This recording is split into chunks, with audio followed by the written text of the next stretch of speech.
Oke, selamat berjumpa kembali dengan channel Stita Official. Kali ini saya akan membahas tentang tugas yang menjadi momok bagi mahasiswa tugas akhir, yaitu skripsi. Kira-kira bagaimana cara menyusun skripsi dan mengerjakan skripsi secara cepat, kemudian tidak membuang waktu. Yang pertama yang harus kita lakukan adalah buat dulu jadwal yang terstruktur. Artinya buat kita jadwal harian, mingguan, dan juga bulanan yang realistis. Identifikasi semua tugas yang perlu diselesaikan seperti penelitian literatur, pengumpulan data, dan penulisan bab per bab. Ini menjadi penting bagi kita karena dengan membuat jadwal yang terstruktur, maka apa yang akan kita kerjakan akan mudah kita lakukan. Dan kalau perlu kita membuat semacam to-do list atau daftar pekerjaan yang akan kita buat. Yang kedua, fokus pada satu tugas dalam satu waktu tertentu. Artinya ketika kita melakukan tugas observasi, kita fokus ke sana. Tidak perlu kita berpindah-pindah, misalnya nanti mengadakan wawancara, mengadakan dokumentasi, mengedit dan lain sebagainya. Jadi kita fokus pada tugas dalam satu waktu. Ketiga, tetapkan deadline dan motivasi diri. Ini menjadi penting agar pekerjaan yang kita lakukan itu harus selalu punya deadline, punya batas waktu tertentu. Jangan kita membiasakan melakukan multitasking. Artinya menunaikan beberapa tugas dalam satu waktu. Jadi, fokus pada satu tugas dulu, kemudian tetapkan deadline-nya kapan.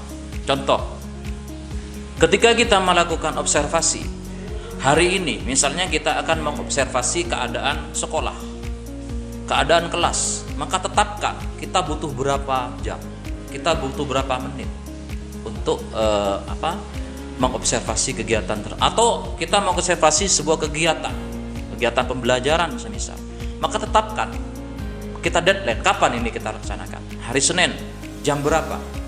Jadi kita menyiapkan spesifik seperti itu agar deadline ini bisa kita penuhi dan senantiasa memotivasi diri. Ingat bahwa pekerjaan menyusun penelitian itu bukan masalah intelijensi saja, bukan masalah intelektual atau kepintaran kita, tapi yang paling penting adalah mentalitas kita.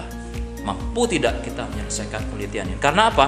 Karena ketika melalui proses ini banyak sekali hal-hal yang salah satunya adalah bagaimana kita bisa membagi waktu, memanage waktu, kemudian punya deadline. Yang tak kalah pentingnya adalah bagaimana kita memotivasi diri kita sendiri agar penyelesaian tugas skripsi kita selesai tepat waktu. Berikutnya adalah rajin berkomunikasi dengan dosen pembimbing. Ini yang sering menjadi kendala utama karena beberapa mahasiswa, terutama mahasiswa tugas akhir ini, merasa gagal membangun komunikasi dengan dosen pembimbing dikarenakan ada banyak hal.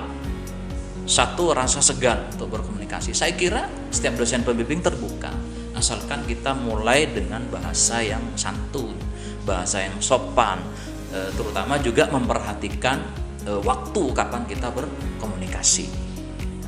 Misalnya kita tentukan waktu kapan, kita langsung izin saja, Pak, izin menghubungi jenengan kira-kira bisa jam berapa. Nanti dosen akan membalas. Kalaupun nanti dosen tidak membalas, kita kirim kedua kali sampai ketiga kali, seperti itu. Oke. Jadi komunikasi dengan dosen pembimbing itu menjadi sangat penting.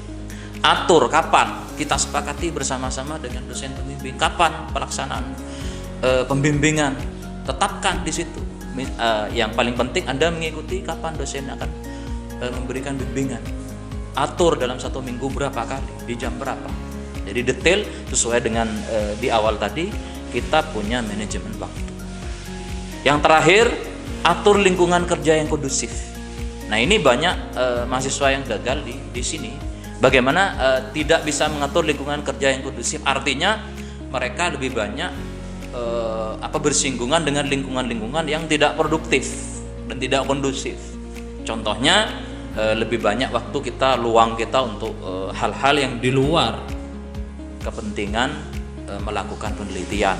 Misalnya kongko-kongko di kafe, kemudian banyak berdiskusi di luar hal-hal ini, ataupun kegiatan-kegiatan ekstra kampus yang ini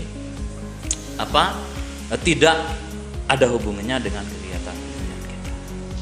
Oke, saya kira itu tips dari saya, tips singkat ini semoga bermanfaat bagi kita dan semoga bisa menjadi